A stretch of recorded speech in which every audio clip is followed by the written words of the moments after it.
chat. So let's get started. I hope you don't mind my dog and whatever weird background noise in this room. I've been having issues with recording in other rooms, and the sound seems to be pretty consistent in this room, and I think part of it's the temperature. So I could be wrong, but that's what seems to work, and we're gonna go with it. So, one gentleman I'm going to eventually cover, but right now we're just gonna look over murderpedia.org and discuss him briefly. This gentleman is Robert Christian Hansen, and people describe him as Alaska's serial killer. So he basically would hunt them. He would bring them to the wilderness in Alaska and hunt them down. He would make it into a game. His thing was he would shoot them with a mini rifle. So he was born February 15th, 1939, and he was arrested June 1983. The murders happened between 1973 and 1983. So that's crazy, because he had between 17 and 21 victims throughout this time. Okay, so this all took place, the killings in Anchorage, Alaska. He ended up being sentenced to a term up to life and in prison plus 461 years. He died in prison August 21st, 2014. 2014. 2014. 14. He died at 75, convicted as a serial killer. That's what this comes from Washington Post. According to Murderpedia. Alright. Again, he abducted women and hunted them down in the wilderness. This is at a time when Anchorage was full of construction for the Trans-Alaska oil pipeline. So he actually died at a hospital in Anchorage. So this was confirmed by the Alaska Department of Corrections spokeswoman Sherry Daigle.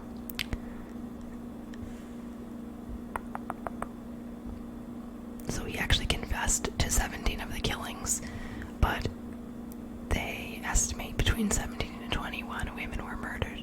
So he typically murdered, or I guess targeted, dancers, like topless dancers, exotic dancers, prostitutes, women of a certain type, which is not uncommon for serial killers. It's because they think no one's gonna care about certain types of women, or maybe, I think in some cases, they have a hatred towards them for some reason, based on their profession. And one reason I like covering or discussing cases like this with men who target this type of female is because there's this like stigma, there's this like idea that women in this profession can't get raped, that kind of thing, right? Or people have this kind of thinking of like, well, they put themselves in this situation,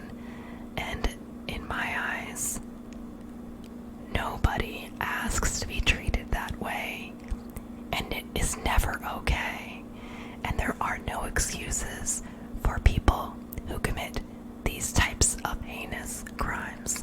Ever, ever, ever, ever. I don't give a shit how careless a woman might be. I don't care what mistakes she made. It never excuses this kind of maltreatment. Doesn't excuse rape. None of it is excused.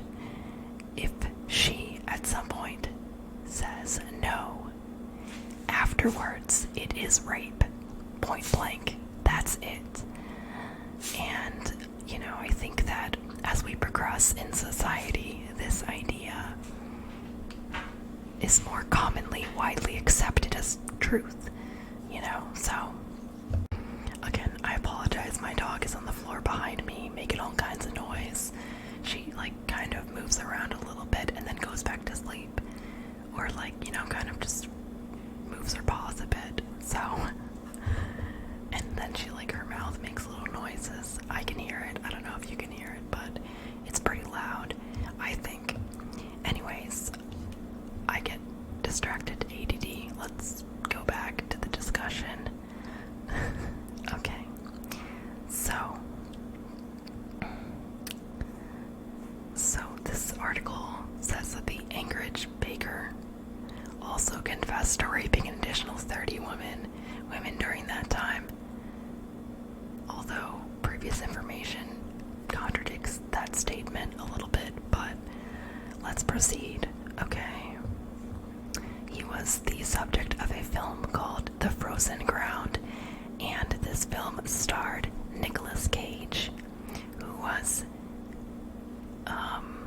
portraying an Alaskan state trooper investigating the murders. And Mr. Hansen was portrayed by John Cusack. I don't even remember who he is. I'll perhaps look it up and maybe I'll put a picture in here. We'll see. Sometimes I forget. So Hansen was incarcerated at a state prison in Seward before being moved to Anchorage Correctional Center. It said in May in this article, and the article is from 2014, so roughly around 2014, he was moved to an Anchorage Correctional Center due to needing medical attention. I'm just in my mind, I'm thinking, in this little twisted part, because this guy is pretty twisted, I'm thinking, let him suffer. I also think it's pretty damn twisted to abduct and place someone in the wilderness and hunt them down. It's like something out of a twisted novel, or some kind of book series. I've read books with that kind of plot, so it gives me great chills, mad chills, learning this stuff, So basically, the article says that construction of the 800-mile oil pipeline in the 1970s brought prostitutes, pimps, con artists, and drug dealers to Alaska's largest city, aiming to separate construction workers from some of the big money they were pulling in. Many who looked for quick riches left as abruptly as they arrived in Anchorage, and this made sudden disappearances commonplace. So it's kind of like H.H. Holmes when he capitalized, or supposedly capitalized, on the World's Fair and the chaos that it brought, right? So this guy kind of is capitalizing on that, which I think is part of why he was able to kill so many women. But, what do I know? What do I know? I'm just using my reasoning skills. So Glenn Floth, or however you say that, a trooper at the time, helped put Hansen behind bars, and he told Anchorage Daily News in 2008 that Mr. Hansen's victims at first included any woman who caught his eye, but then he quickly learned to target strippers and prostitutes. So it didn't start out with strippers and prostitutes. It developed into that as a way of kind of going under the radar so he wouldn't get caught. Although he does eventually, because, I mean, if you're gonna do these crimes, don't be surprised if you get caught. I'm just saying. He would abduct women and take them to remote places outside the city. Sometimes he would drive, and other times he would fly his private plane. That's so creepy. A licensed pilot, Mr. Hansen told investigators that one of his favorite spots to take his victims was the Nick River, northeast of Anchorage. Investigators have said that in some instances, Mr. Hansen would rape the women but return them to Anchorage, warning them not to contact authorities. Other times he would let the women go free in the wilderness and then hunt them with his rifle. Only 12 bodies of the 17 women Mr. Hansen confessed to killing have actually been found. Maybe one day they will be all found. It's also possible that other articles have said other things, more information. I don't know. This is where I'm at. Sorry, I think that's the AC. So, Robert Christian Hansen, he was actually born in Estherville, Iowa, and when he was young, he was put in jail for burning down a school bus garage in Pocahontas, Iowa. But then he later moves to Alaska in the 1960s, towards the end of the 1960s. So one article here says Estherville, Iowa, and yet another source claims it was Pocahontas, Idaho that he was born in. Again, I will have to look this stuff up when I cover the case. This is mostly just laid back.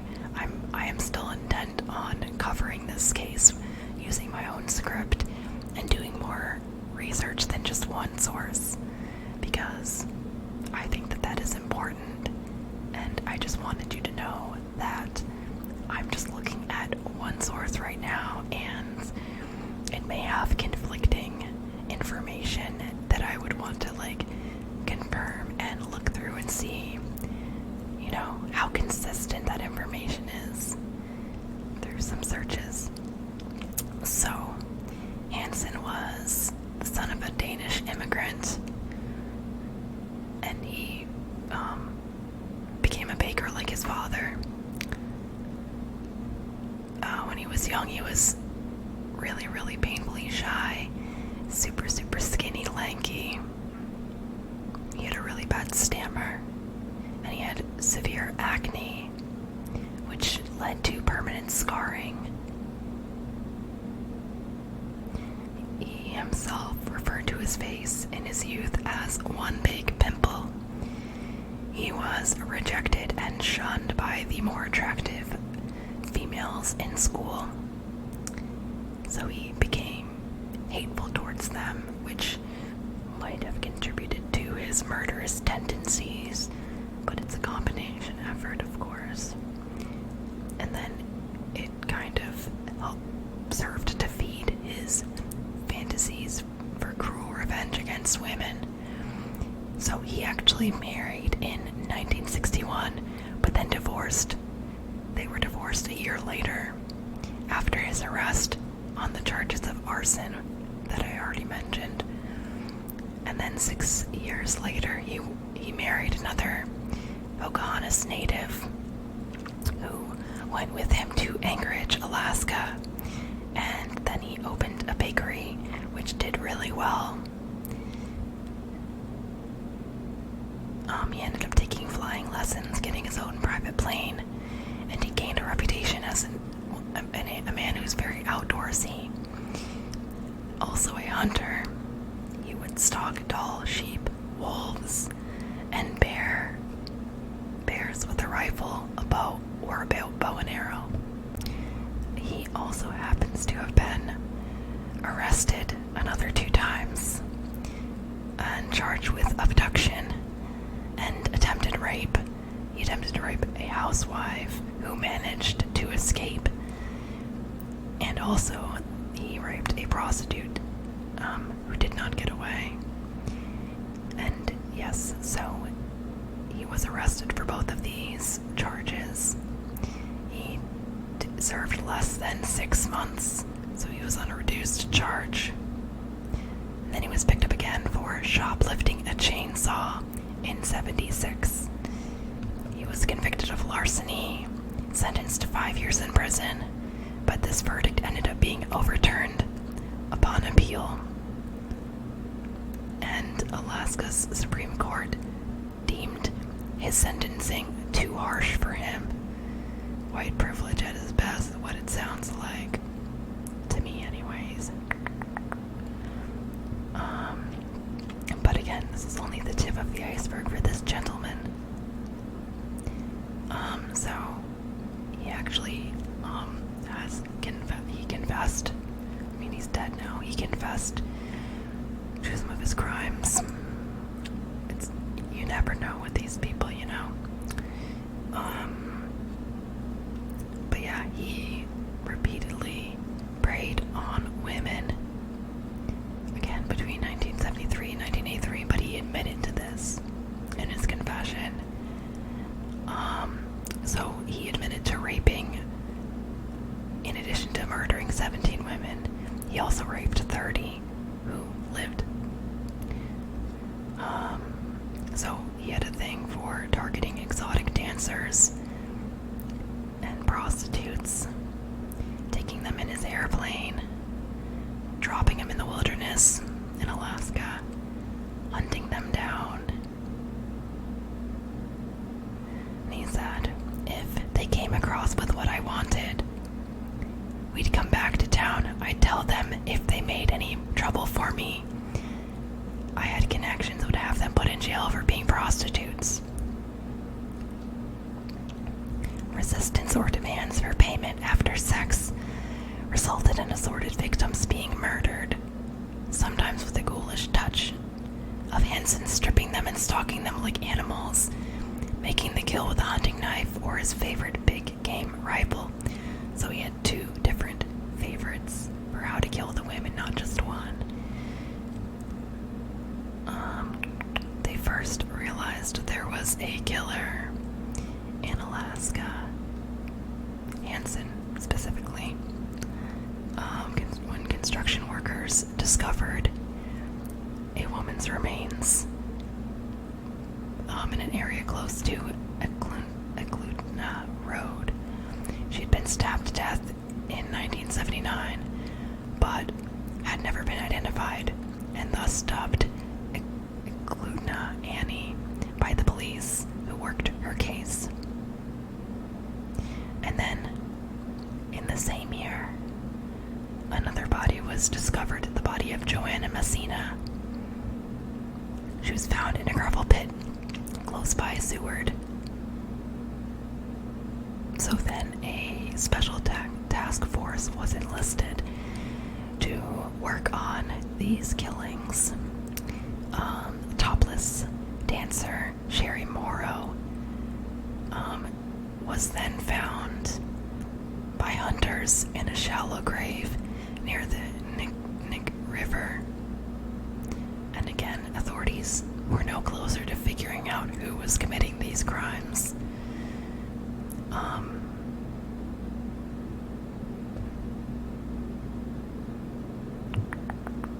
So Hansen ended up bringing his victims to his home, describing it as his summer project. And he actually packed his wife and 2 children off on a European vacation. And then he started running ads in a singles newspaper, attracting women to join him in finding what's around the next bend, over the next hill. And over that next hill is their death. Was their death. On June 13th, 1983, a 17-year-old got away from him when he was preparing to take her on his airplane handcuffs hanging from one of her wrists as she sought help. So this brought Hansen, when she brought charges against him, this brought Hansen to the attention of that task force of detectives, and this led to his confession of the 17 murders. These included the murder of Paula Golding, discovered by the hunters in September of 1983. In fact, they took him on a wilderness flying tour where he pointed out numerous graves to state troopers, allowing them to recover 11 bodies over a period of 8 months. Yet some victims remained anonymous, their names not discovered. But others we do know, Rox Eastland, Lisa Futrell, Andera Altieri, Angela Fetter, Tersa Watson, and Dylan Frey.